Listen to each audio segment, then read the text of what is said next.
Hi friends, I welcome you all to my class. I am very glad to have you all in my English class.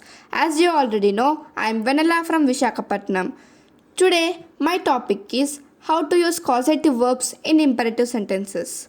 First of all, let's see what imperative sentences are. We use imperative sentences to ask the listeners or the people in front of us to do something or not to do something. Let's see some examples of imperative sentences. Do the dishes. Keep everything spick and span. Don't litter the floor. Trim your nails. Don't pluck the flowers. In all the above sentences, the speaker is asking us to do something or not to do something. In the first sentence, the speaker is asking us to do the dishes. In the second sentence, the speaker is asking us to keep everything spick and span. In the third sentence, the speaker is asking us not to litter the floor. In the fourth sentence, the speaker is asking us to trim our nails. In the fifth sentence, the speaker is asking us not to pluck the flowers. These are the examples of imperative sentences. Now, I would like to teach you about the causative verbs. We use causative verbs to make others do the things. In the above imperative sentences, we have asked the listener to do the things. But by using causative verbs, we ask the listener to make others do the things.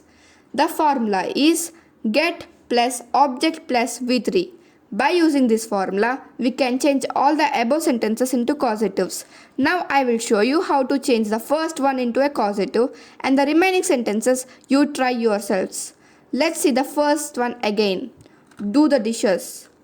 We use get in the place of do, then the V3 of the given verb do after the subject, that is the dishes, and write it as follows. Get the dishes done. Now I request you to pause the video and try to change the other sentences into causatives. Welcome back. Hope you all have tried to change the above imperative sentences into causatives. Now I will say the answers. Please verify your answers.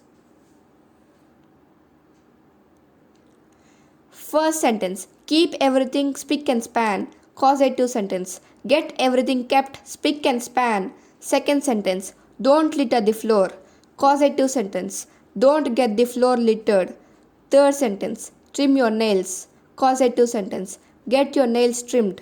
Fourth sentence, don't pluck the flowers. Causative sentence, don't get the flowers plucked. I hope all your answers are correct.